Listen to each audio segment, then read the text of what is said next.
여러분, 그리스도인이 낙심할 수 있습니까? 혹시 여러분들 낙심해 본 적 없습니까?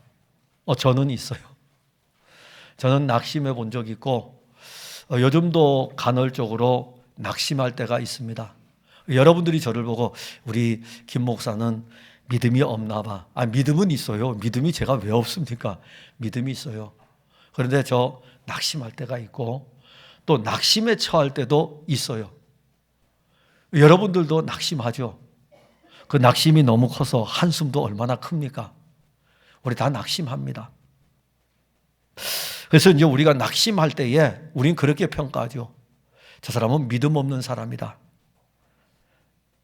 그 모든 문제들을 하나님께 맡기면 되는데, 그런데 여러분, 우리가 육체의 본성을 입고 있을 때에 그게 쉽게 됩니까? 참 쉽게 안 됩니다. 말로는 쉽죠. 신학적으로는 쉬워요. 그거 하나님께 맡기면 돼. 주께서 우리 짐을 져주실 거야. 그렇게 이야기하는 건 무지 쉬워요. 그래서 우리는 바리새인이 되는 겁니다.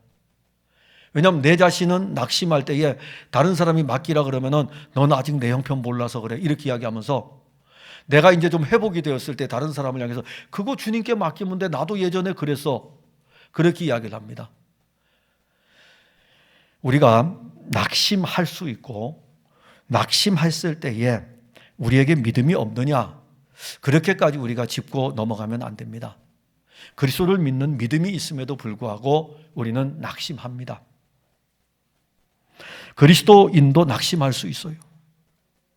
근데 그리스도인이 낙심하지 말아야 함을 오늘 말씀하고 있습니다.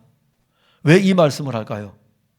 역으로 말하면 고린도 교회 성도들이 낙심하고 있기 때문에 낙심하지 아니하노니라고 하면서 이 편지를 쓰는 것입니다. 낙심이라는 헬라어 단어는요, 엔카케오라고 하는 헬라어 단어인데 열정을 잃어버리는 것입니다. 지친 것입니다. 자, 이 부분이 왜 이 엔카케오라는 단어를 쓰냐면은 앞에 이렇게 쭉 보게 되면 직분이라는 단어가 나오고, 그래서 쭉 고린도 후서 1장부터 4장까지 연결되어 주는 내용을 보게 되면 고린도 교회 성도들이 지금 열정을 잃어버렸어요. 고린도 교회 성도들이 지쳤어요. 왜 지칠까요? 끊임없이 교회 안에 문제가 일어나니까는 이 문제를 해결하려고 하다 보니까는 너무너무 지쳤어요. 처음에는 하나님의 복음의 능력을 고린도 교회가 받아서 고린도 지역의 교회가 세워졌을 때에 얼마나 뜨거웠겠습니까? 얼마나 열정적이었겠습니까? 그런데 이제 시간이 지나면서 교회에 여러 문제들이 오니까는 그 열정적으로 일하던 그리스도인들이 열정을 잃게 되고 나중에는 지치게 되는 것입니다. 그럴 때 쓰는 단어가 엔카케오라고 하는 단어입니다. 열정을 잃어버렸다. 그걸 지친다는 것이죠. 고린도후서 4장 1절에 우리가 지금 4장 16절을 읽었거든요. 고린도후서 4장 1절에 보면 그러므로 우리가 이 직분을 받아 긍휼하심을 입은 대로 낙심하지 아니한다. 고린도후서 4장은요, 4장 1절에 시작할 때 낙심이라는 단어가 언급이 되고 4장 16절에 낙심이란 단어를 가지고 문제를 풀어갑니다. 결국 고린도후서 4장 전체는요, 낙심이라는 단어가 굉장히 중요한 단어로 우리에게 옵니다. 그리고 이 단어가 고린도 교회 성도들하고 관계하고 있다는 것을 쭉 설명을 해주고 있습니다. 바울은 고린도후서 4장 1절에서 낙심을 언급할 때에 이 직분을 받아 이렇게 말씀합니다. 직분과 관계합니다. 낙심이라는 단어를 지금 직분과 연결을 합니다. 그러면 다시 이제 또다시 고린도후서 4장 1절에서는 우리가 이 직분을 받아 낙심하지 않는다 그랬고 4장 16절에는 낙심하지 않는다 그랬고, 그러면 4장 1절에서 낙심하지 않는 직분과 낙심을 연결시키면 3장은 무엇을 표현하겠습니까? 낙심이라는 단어와 직분이라는 단어를 연결했어요. 요 뒤에 가게 되면 낙심에 대해서 이야기합니다. 그리고 앞에 뭐 나올까요? 여러분들은 수학을 잘 아시죠? 그냥 보세요. 직분과 낙심, 그 다음에 낙심, 이 순서로 연결이 되어져 있습니다.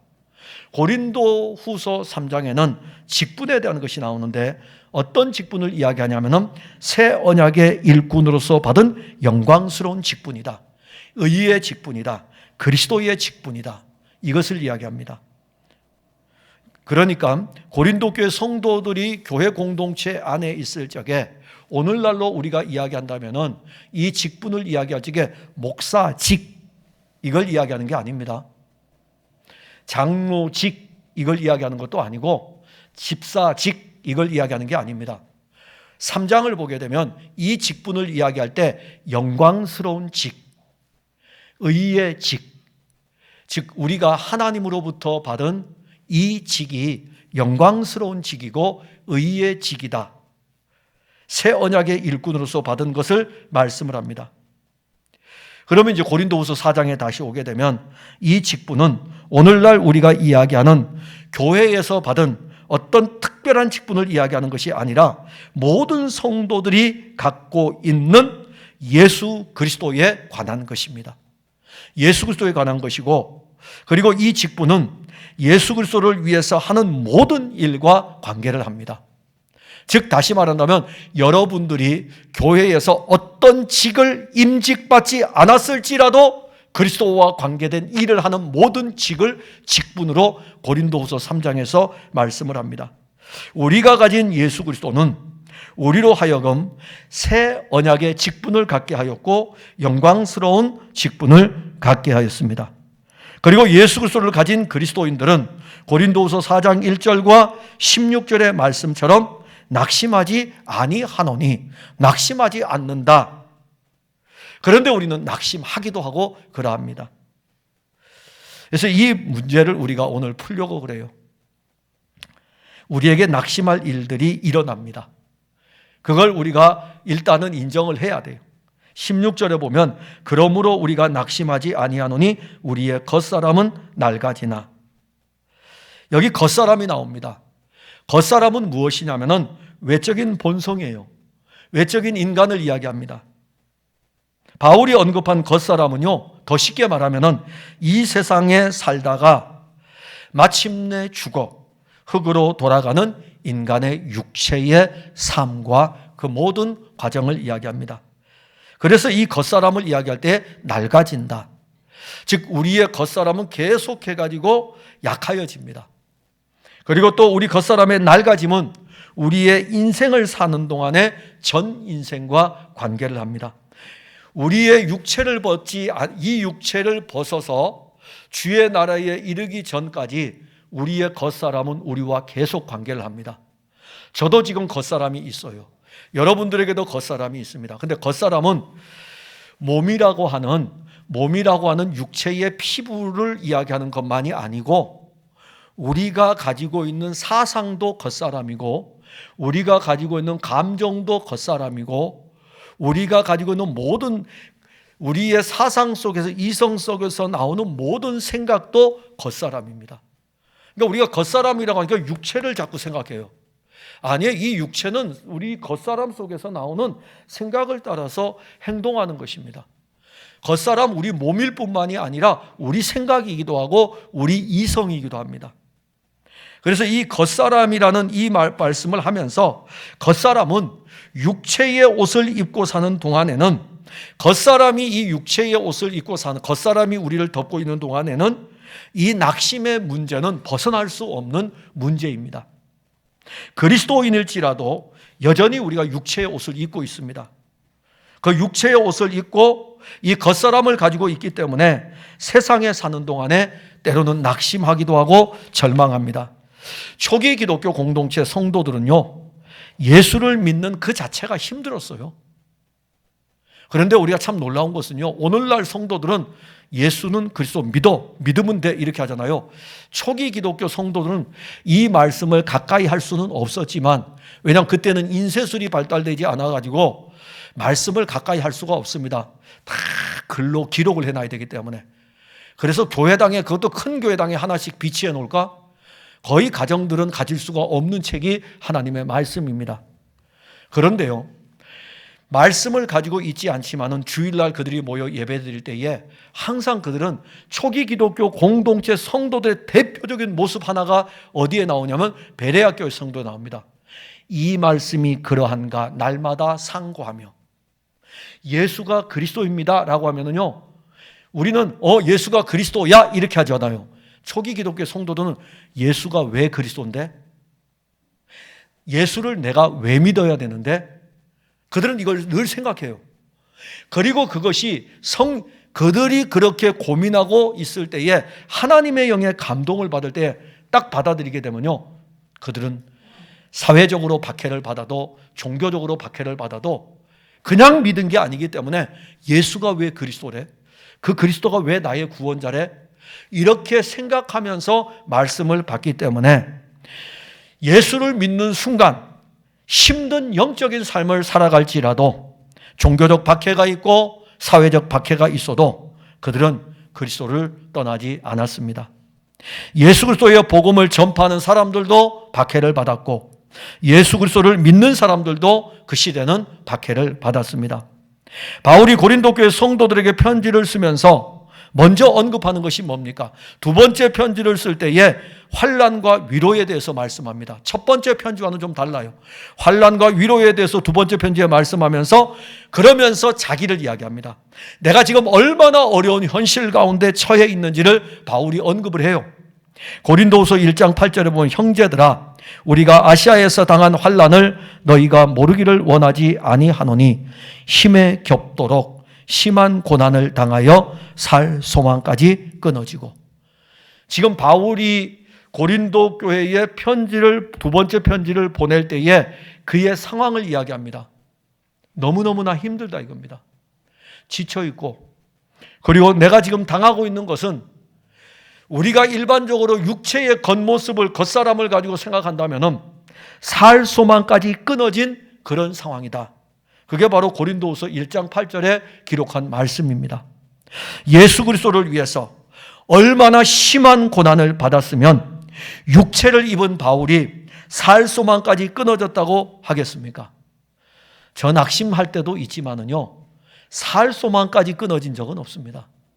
조금 바울과 비교한다면 아주 요만큼, 그것도 그리스도를 위해서 살면서가 아니라 내 열심으로 살려고 하다가 내 스스로가 안 돼가지고 나는 못하겠네 라고 하면서 내 스스로 낙심에 빠졌던 적이 있어요.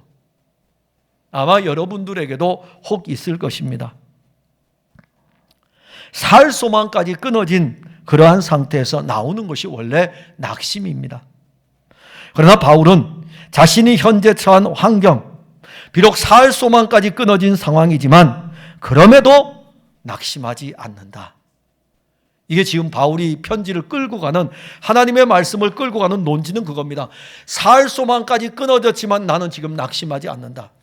너희들도 살 소망까지 끊어진 그런 상황이 있을지라도 낙심하지 말아야 된다는 것을 말씀하는 것이죠. 겉사람만 가지고 사는 인생은요, 살 소망이 끊어지면 낙심합니다. 그리스도인이 겉사람에 집착하여 겉사람의 삶을 살면 이 세상에 만나는 여러 일들로 인해서 낙심할 수밖에 없습니다. 자, 이제 우리 그리스도인에게 있어서 겉사람은 뭐냐 하면은 육체의 본성인데, 육체의 본성을 따라 예수를 믿으면은요, 어떤 때에는 정말 내 열심으로 은혜가 넘치는 것 같고 뜨겁고 그러해요. 근데 어떤 때에는 그런 열정이 한 달 정도 가다가 한 2달째 될 때부터는 막 식어지기 시작해요. 그래서 3달째 들어갔더니 이 식어짐이 곤두박질 쳐가지고 나는 왜 이러지? 그러면서 내가 지금 뭐 하는 거지? 이렇게 그리스도인들의 감정 변화가 상당히 심합니다. 막 열심을 내어가지고 목사님 죽기까지 따라가겠습니다. 한 달 정도 하다가 그 다음에 한 달도 안 지나가지고 잘 안 되는데, 근데 이제 죽기까지 따라간다고 했으니 답은 못 하겠고 슬슬 이제 멀어지는 거죠. 뭐. 그걸 우리 다 가지고 있어요. 여러분들이 그걸 인정을 하셔야 됩니다. 우리는 다 겉사람을 입고 있고, 겉사람을 입고 있기 때문에 겉사람의 영향을 받게 됩니다. 겉사람이 우리에게서 강력하게 역사하면 세상 사람과 전혀 다를 바가 없어요. 똑같아요. 겉사람이 우리에게서 강력하게 역사하면 자기 이성의 판단을 따라 생각하고 자기 감정을 따라 일하고 자기가 생각한 대로 사는 그리스도인은 세상 사람하고 다를 바가 없습니다. 딱 다른 점 하나 있다면 예수 믿는 거 하나인데, 그러나 뭐 겉사람의 지배를 받고 있으면 나타나는 현상은요 똑같습니다. 무늬만 그리스도인이지 실질적으로는 세상 사람과 동일해요. 우리가 입은 이 겉사람의 옷은 우리가 벗을 수가 없습니다. 이거 우리가 벗을 수 있으면 얼마나 좋겠어요. 그냥 이 겉사람의 옷을 훌훌 털어버리고 속사람으로만 살면 얼마나 은혜롭겠습니까? 그런데 참 안타까운 것은 이 겉사람의 옷을 우리가 벗을 수 없습니다. 오늘 겉사람의 옷을 벗어보려고 노력하면 다음 날 겉사람은 언제 또 그 옷을 우리에게 입혀놓았어요. 우리는 겉사람을 이길 수 없습니다. 우리는 겉사람이 이끄는 대로 살아가는 아담의 옛 본성을 가지고 있는 사람들입니다. 우리가 만일 아담의 옛 본성대로 교회 생활을 하면 겉사람의 모습이 교회에서 나옵니다. 교회 안에서 겉사람의 모습이 많이 나와요. 아담의 옛 본성의 모습들이 많이 나옵니다. 그래서 이제 교회에서 신앙생활 하면서 낙심도 하고 원망도 하고 불평도 하는 것입니다. 그런데 이제 겉사람이 가지고 오는 무서운 것이 뭐냐 하면은 이 겉사람이 일을 하기 때문에 열정도 잃어버리는 거예요. 나중에 겉사람이 일하기 때문에 지쳐버리는 것입니다. 이것이 바로 겉사람이 갖고 있는 영적인 한계입니다. 그래서 겉사람이라고 하니까 어렵게 생각하는데 그게 아니고 우리의 본성 자체의 한계입니다. 이게 우리의 겉사람이에요. 우리 자체는 영적인 한계가 분명하게 드러납니다. 우리의 겉사람은 열정을 잃고 지치는 일에 익숙해요. 자주자주 반복합니다. 자주자주 낙심합니다. 이게 익숙해져 있습니다. 이것이 바로 우리 겉사람, 우리 육체의 본성이 이끌어가는 신앙의 삶입니다. 오늘날 많은 그리스도인들이 겉사람에 속하여 가지고 겉사람의 공격을 받게 됩니다. 그래서요, 여러분들도 신앙생활하면서 저의 겉사람을 공격하면 안 돼요. 제 겉사람을 공격하면요 속에서 팍 하고 일어난다고요. 근데 이게 본성적으로 다 가지고 있다고요. 제가 웬만하면 화를 잘 안 내거든요. 근데 제가 꼭 화를 낼 때가 있어요. 저의 어디를 공격할 때인지 압니까? 제 육체의 본성을 딱 공격하면요 팍 하고 일어납니다. 예를 들어서요, 제가 열심히 일하잖아요.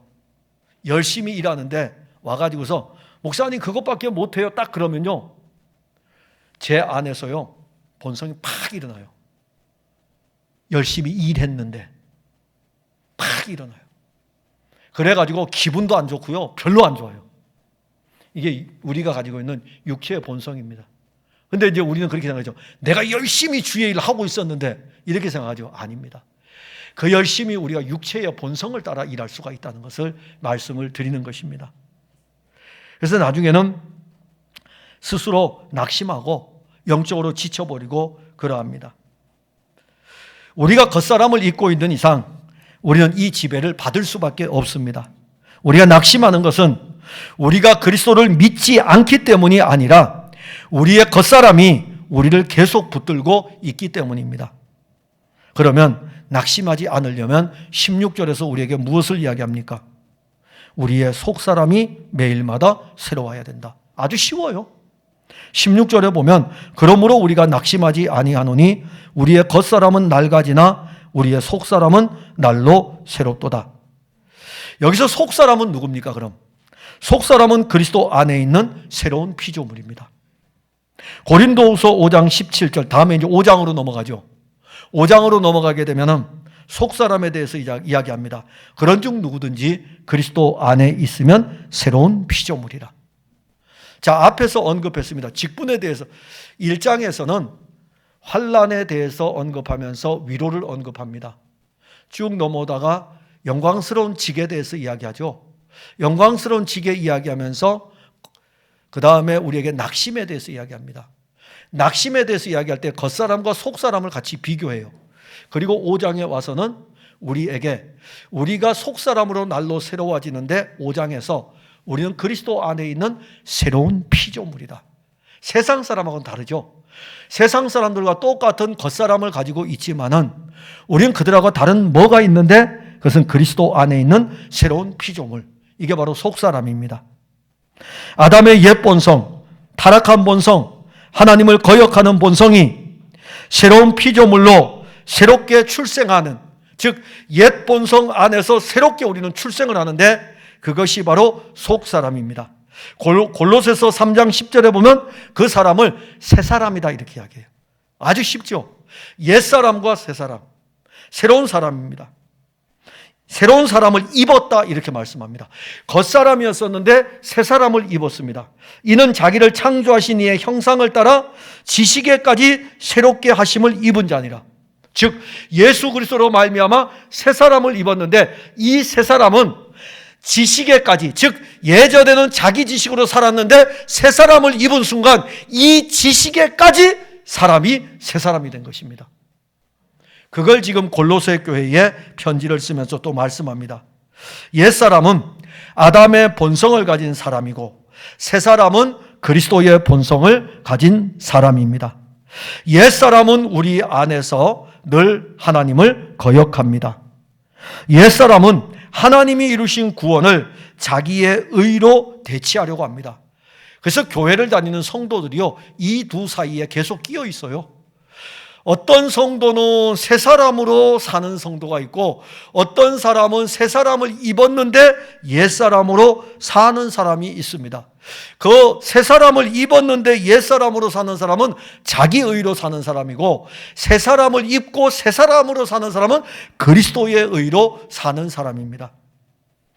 옛사람이 새 사람을 입었는데 새 사람을 입고 옛사람으로 사는 사람은 율법을 자기가 지키는 사람이고 옛사람이 새 사람이 되어서 새 사람으로 사는 사람은 그리스도로 사는 사람입니다. 달라요. 그러기에 새 사람을 입은 사람이 육체를 입고 사는 동안에는 어떤 문제가 발생할까요? 그냥 겉사람으로만 있으면 이 문제가 없습니다. 그런데 겉사람인 나를 그리스도 예수로 새 사람으로 만들어주면 이제부터는 이 싸움이 시작이 됩니다. 끊임없는 영적인 싸움이 일어납니다. 새 사람 그리스도는 우리 안에 하나님을 아는 지식을 주고 새 사람 그리스도는 우리 안에서 하나님을 더욱 사랑하게 하고 새 사람 그리스도는 우리 안에서 하나님의 뜻을 이루어갑니다. 바울은 고린도 교회 편지를 쓰면서 겉사람을 입은 상태에서는 낙심하지 않을 수 없으나 우리에게 속사람을 언급하면서 속사람은 날로 새로워진다. 매일마다 새로워진다. 그렇기 때문에 속사람은 매일마다 새로워지는 은혜로 말미암아 낙심하지 않는다. 이렇게 말씀을 합니다. 16절에서 속사람은 날마다 새로워져야 된다. 이게 무슨 뜻입니까? 속사람이 날마다 새로워져야 된다. 이 말은 날로 새로워진다는 뜻은 계속하여 새롭게 되어 간다는 것입니다. 계속해가지고. 단회성이 아닙니다. 단회성이 아니, 십자가와 부활의 그 사건을 통해 가지고 우리에게 준 영원한 생명은 단회성이에요. 죄인인 우리를 구원하는 십자가와 부활의 사건은 단회성입니다. 예수 그리스도가 한 번 십자가에 죽으심으로 말미암아 한 번 부활하심으로 말미암아 누구든지 그리스도 예수를 믿는 자는 죄사함의 은혜를 입고 구원을 받는 것은 단회적입니다. 단회적이에요. 그런데 오늘 날로 새로워지는 것은 단회적인 것이 아니라 단회적인 은혜를 입은 우리들의 삶의 매일의 연속성입니다. 매일마다 연속적으로 우리가 해야 되는 것은 계속하여 새로워지는 것인데 속사람은 예수 그리스도의 십자가로 실질적으로 완성돼서 끝낸 것이 아니라 칭의에 대한 부분은 끝냈어요. 근데 남아있는 것이 있어요. 뭐죠? 성화입니다. 성화.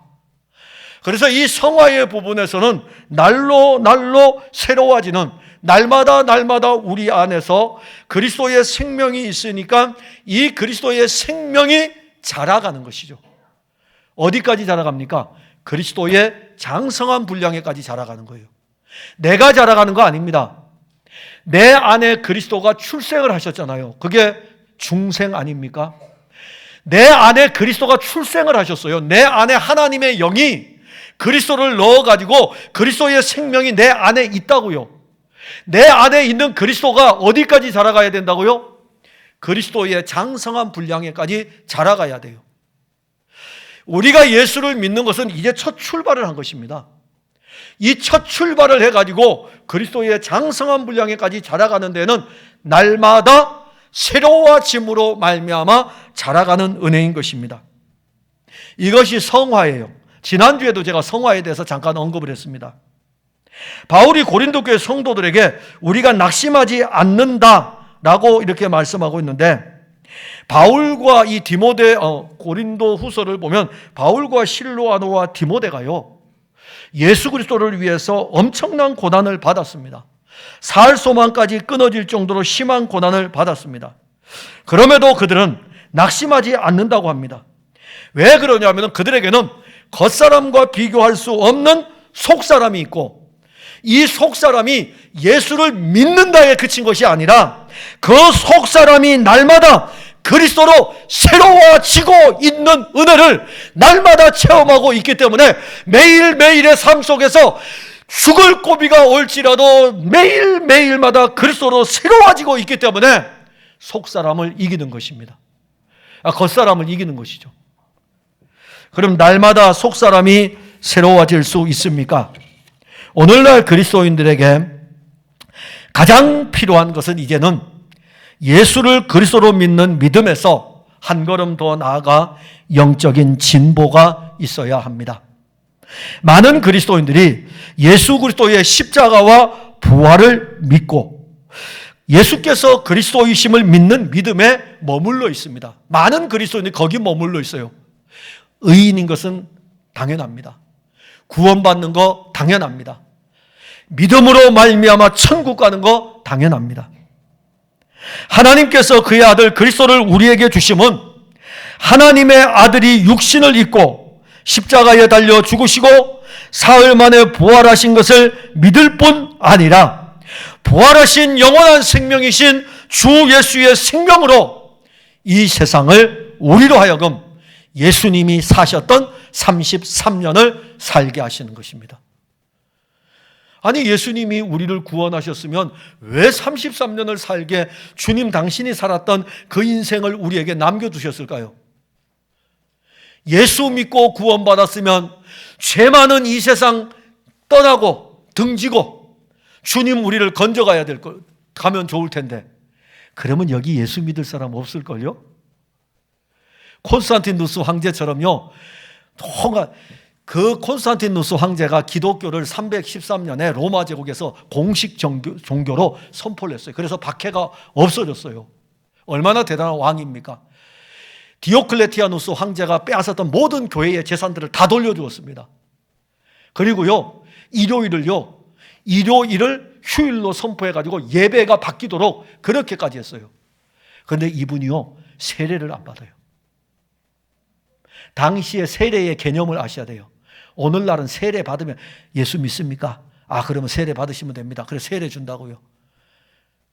그리고 또 세례 받고 나면 자기 멋대로 살아가요. 그래도 아무 상관없어요. 근데 당시에 세례는요, 구원의 징표였어요. 그들은 그렇게 받았어요. 그래서 내가 세례를 받고 나면 죄를 지으면 안 돼. 그래서 콘스탄티누스 황제가 이걸 알고 있기 때문에 그가요, 죽을 때까지 세례를 안 받아요. 일주일 남겨두고 왕복을 탁 벗고 왕관을 내려놓고 그 호화스러운 왕복을 탁 벗고 그리고 세례복으로 갈아입고 세례를 받게 됩니다. 그렇게 사는 이유가 뭐였을까요? 사는 날 동안에 내가 예수 그리스도를 믿는다 할지라도 세례를 받으면은 이제는 이 예수를 온전히 따라가야 되는데 나 그렇게 못하니까는 이 시간 동안은 내 멋대로 살고 싶어. 오늘 우리가 예수를 믿음으로 말미암아 구원받고 의인이 되었다면 그냥 받는 순간에 주님이 데려가면 좋잖아요. 그러면 저는 예수님께 그럴까요? 주님, 그러면 저는요, 제 인생이 얼마나 될 것 같습니까? 80살입니까? 그럼 잠깐 내버려 두세요. 제가 80살 될 때 예수 믿겠습니다. 나머지 생은 내 마음대로 살다 가겠습니다. 그런데 성경은 우리에게 오늘 예수를 믿고 오늘 데려가는 것이 아니라 오늘 예수를 믿고 구원받았고 죄사함 받았고 의인이 되었는데 그 상태로 남겨두었어요. 그리고 살아가게 합니다. 이 살아갈 때에 누가 함께 합니까? 예수의 생명이 나를 사는 것이죠. 그래서 이제 예수 믿고 사는 삶은 내 삶이 아니라 그리스도와 함께하는 삶이요, 그리스도의 삶입니다. 성도들이 이 즐거움을 잃어버리고 있죠.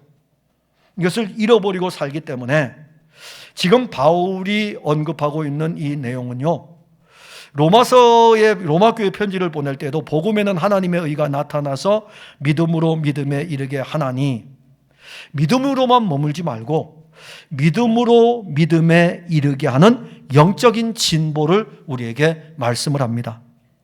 날마다 속사람이 새로워지는, 매일마다 내 안에 그리스도 예수로 구원받은 새로운 생명의 삶이 새로워지는 은혜를 말씀을 합니다.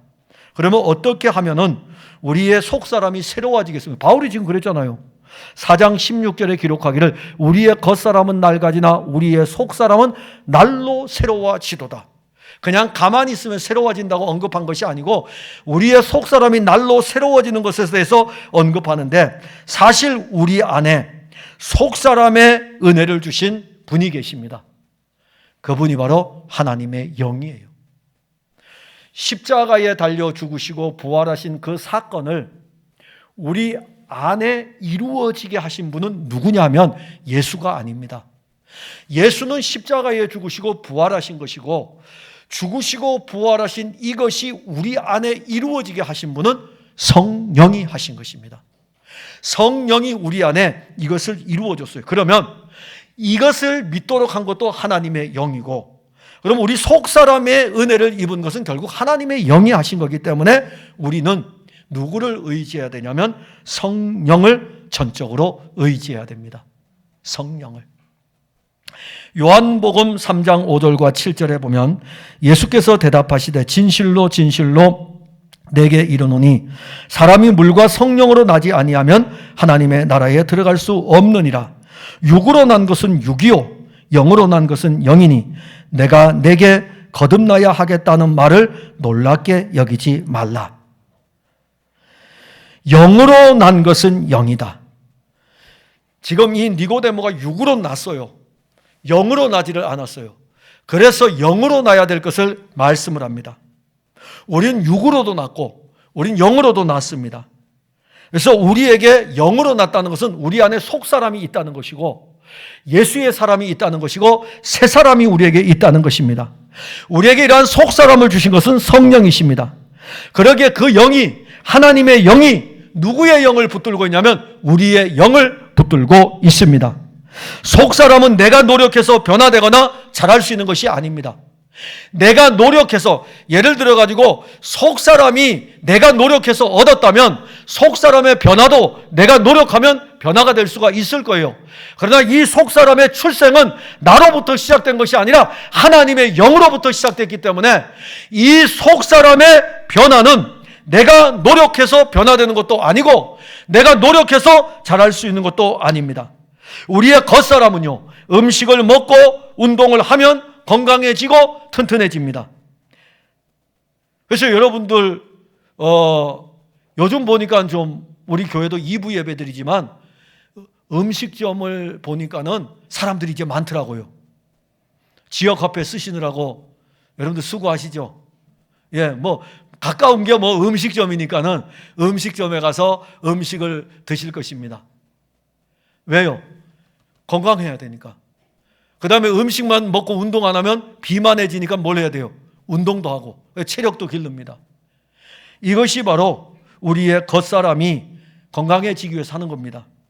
이와 같이 우리의 속사람도 건강해지려면, 우리의 속사람이 날로 날로 새로워지려면 영의 양식인 말씀을 먹고 영의 운동인 기도를 통해서 날마다 새로워지는 의미, 자라감의 은혜를 우리가 누리는 것입니다.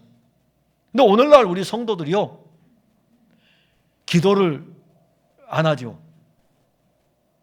말씀 가까이도 그렇지만은 정말 안 하는 것은 기도를 안 하는 것 같아요. 설교하는 저도 그래요. 기도를 우리가 너무 안 하는 것 같아요.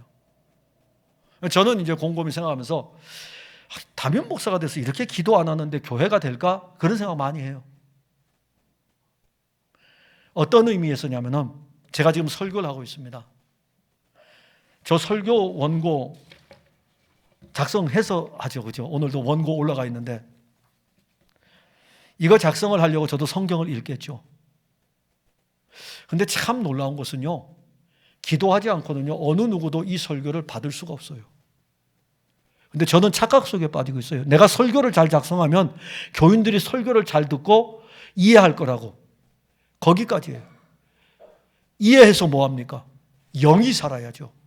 영이 살게 하는 것은 나를 새 사람으로 만들어준 분은 성령이에요. 말씀을 기록한 분도 성령이에요. 근데 내게 와서 딱 걸려버렸어요. 내가 이 영의 도움을 안 구하기 때문에 말씀을 지식으로만 계속 전하니까 성도들은 겉사람으로 말씀을 이해를 하니까 영이 새로워지지를 않는 것입니다. 여러분들의 영의 모든 책임은 저에게 있어요. 저에게 있습니다. 저에게 있고 제가 더 많이 기도해야 되죠. 저는 여러분들을 설복시킬 힘도 없고 제가 설교를 해가지고 여러분들에게 말씀이 이러니까 여러분들 이 말씀을 따라와야 돼. 그건 제 육체예요. 제 육체를 말씀을 도구로 써가지고 여러분들을 끌고 가려고 하는 아주 악한 설교자의 독입니다. 이 말씀을 가르치면서 하나님의 영이 여러분들을 먹이기도, 하나님의 영이 여러분들을 통해서 일하도록. 근데 그 방법은 기도밖에 없어요. 기도밖에. 그래서 교회 역사를 보더라도 성경을 많이 읽은 시대하고 기도를 많이 한 시대하고 어느 시대가 교회가 성도들이 막 뜨거웠을까요? 그거를 한 단편으로 이야기하기는 어렵지만은 숫자적으로만 그냥 봤을 때에 쭉 올라갈 때는 기도가 굉장히 힘이 있었어요. 근데 말씀이 전혀 없었다는 게 아닙니다. 말씀보다는 기도가 강하니까, 말씀이 같이 가니까는 기도가 있으니까 엄청나게 강했고, 지적인 탐구를 위해서 말씀에만 집중했을 때에는 이 말씀이 죽어버렸어요. 결국 말씀도 우리 안에서 역사할 때는 우리 속사람과 관계되는 것이기 때문에 성령이 역사해야 됩니다. 여러분들 영의 양식의 말씀을 먹고 영의 운동도 해야 되잖아요. 그 말씀이 우리 안에서 일하도록 기도를 통해서 날마다 새로워짐을 맛보아야 됩니다. 우리가 성령으로 다시 태어나서 새 사람이 되었고 속사람이 우리에게 있다면 우리의 속사람이 날마다 새로워지도록 매일매일마다 영의 양식을 먹고 성령의 붙들림 받아요. 우리가 기도할 때 육으로 기도 시작합니다. 오늘 우리 목사님 설교가 또 기도하라는 거였네. 그럼 이제 기도 좀 해야 되겠네. 새벽에도 이제부터 나올까? 그래서 기도해볼까? 이렇게 생각하겠죠. 육으로부터 시작될 수도 있고 영으로부터 시작될 수도 있고, 그러나 기도를 하는 가운데 주의 영이 우리를 붙들고 감을 또한 알게 될 것입니다. 우리에게는 옛사람의 본성이 있습니다. 여전히 있어요. 그래서 우리의 옛사람은 우리 안에 있는 속사람이 새로워지고 우리의 속사람이 잘하는 것을 별로 안 좋아합니다. 옛사람이, 겉사람이. 그래서 이 둘이 날마다 우리 안에서 싸워요. 오늘도 싸우고요. 설교를 듣는 이 시간에도 여러분들 안에서 싸울 것입니다. 그래서 우리 안에는 이 두 싸움이 끊임없이 일어납니다. 로마서 7장 22절, 23절, 24절에 내 속사람으로는 하나님의 법을 즐거워하되 내 지체 속에 다른 한 법이 내 마음의 법과 싸워 내 지체 속에 있는 죄의 법으로 나를 사로잡는 것을 보았도다. 오라 나는 공고한 사람이로다. 이 사망의 몸에서 누가 나를 건져내랴. 여기에 이 말씀의 핵심은 뭐냐면 내 안에 속사람이 있는데 하나님의 법을 즐거워한다 이겁니다. 그래서 내가 내 안에서 있는 속사람이 하나님의 법을 즐거워해서 내가 이 속사람의 은혜로 하나님의 말씀의 법을 따라가려고 했더니 내 안에 또 다른 법이 있는데 아담의 본성을 가진 그 법이 하나, 그게 하나 있다 이겁니다. 이게 자꾸 가로막고 있는 거죠. 둘이 내 안에서 싸우는 것이죠. 그때에 바울의 하는 이야기가 나는 곤고한 사람이다. 자기가 졌다 이겁니다. 졌다 이거예요. 이게 바로 우리의 모습입니다. 진 거예요. 두 사람이 우리 안에서 싸우면, 속사람과 겉사람이 우리 안에서 싸우면 여러분 누가 이기겠습니까? 육체의 본성을 입고 있는 한 겉사람이 이깁니다. 그래서 바울이 손 딱 들어버려요. 오라 나는 곤고한 사람이로다. 누가 나를 이 사망의 몸에서 건져내랴. 딱 손 들어요. 여기가 이제 시작입니다. 손을 들고 난 다음에 로마서 8장에 딱 건너가서 증거하기를 그리스도 예수 안에 있는 생명의 성령의 법이 죄와 사망의 법에서 너를 해방하였다. 즉 다시 말한다면 내가 이길 수 없다는 것을 손들고 항복할 때에 누구를 의지하게 됩니까? 생명의 성령의 법, 그리스도 예수 안에 있는 성령을 의지하게 되고 그 법칙을 따라서 믿음 생활을 함으로 말미암아 겉사람을 이기는 것입니다. 겉사람은 내가 결단해서 이길 수 있는 것이 결코 아닙니다. 근데 많은 그리스도인들이 거기에 속아 넘어가죠. 특히 잘 넘어가는 사람들이 우리 목회자들이에요. 우리 목회자들이 겉사람의 결단에 속아 넘어가 가지고 우리의 의를 목회하면서 드러낼 때가 많습니다. 혹시 제가 여러분들에게 사역하면서 제게서 내가 얼마나 많이 기도했는데, 내가 얼마나 말씀을 많이 읽었는데, 내가 기도하면서 이런 거 결정했는데 담임 목사가 이렇게 하는 것을 가지고 여러분들이 반대하면 됩니까? 이렇게 나오면 하나님, 기도할 담임 목사님한테 목사님 기도하고 다시 한번 하죠 하고서 돌아가셔서 담임 목사를 위해서 금식하며 기도해 주세요. 우리 목사님 겉사람이 아직도 살아가지고 일하고 있다고. 다 있어요. 다 있습니다. 바울은 성령으로 역사하는 예수 그리스도의 승리를 누립니다.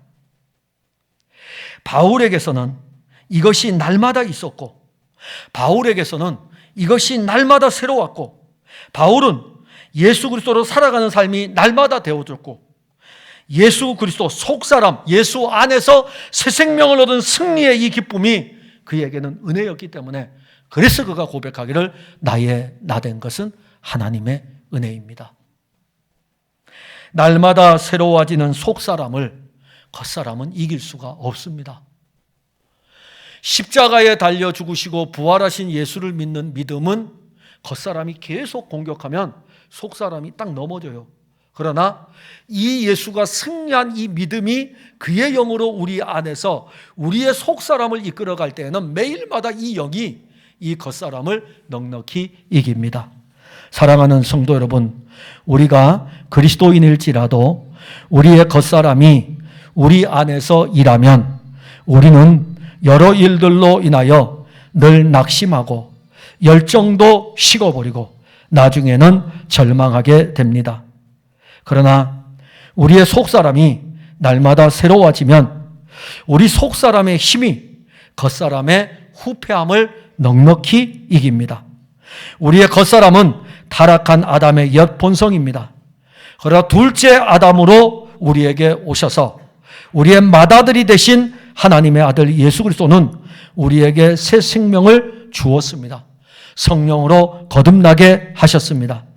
우리가 가진 우리의 속사람은 넉넉히 겉사람을 이기는데 그 이김에 대해서 고린도전서 15장 57절 58절에 우리 주 예수 그리스도로 말미암아 우리에게 승리를 주시는 하나님께 감사하노니 그러므로 내 사랑하는 형제들아 견실하며 흔들리지 말고 항상 주의 일에 더욱 힘쓰는 자들이 되라. 이는 너희 수고가 주 안에서 헛되지 않은 줄을 알미라. 속사람으로 겉사람을 이기시고 그리스도 예수의 생명으로 육체의 타락한 본성을 이김으로 낙심하지 않는 신앙의 걸음을 걸어가시기를 바랍니다. 기도하겠습니다. 하나님, 은혜와 사랑을 감사합니다. 우리가 신앙의 이 길을 걸어갈 때에 주 앞에 서는 그날까지 우리는 육체의 이 본성, 겉사람, 아담으로부터 물려받은 타락한 이 본성을 가지고 살아갑니다. 그러기에 우리가 이 타락한 본성을 가지고 살아가는 동안에는 끊임없이 우리 안에 있는 예수의 생명, 우리의 속사람과의 싸움이 일어나게 됩니다. 그런데 겉사람으로 일하면 낙심하고 절망합니다. 우리가 주의 일을 하면서 왜 낙심해야 됩니까? 우리가 주의 일을 하면서 왜 열정을 잃어버립니까? 우리가 주의 일을 하다가 왜 지칩니까? 겉사람이 일하였기 때문이 아닙니까?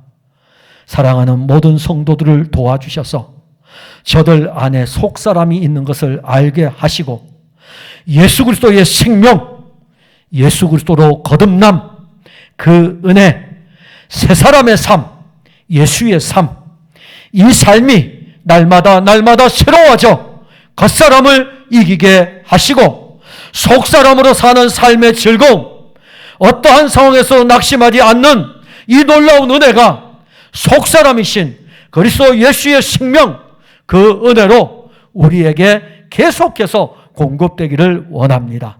주님 도와주옵소서. 예수님 이름으로 기도하옵나이다. 아멘.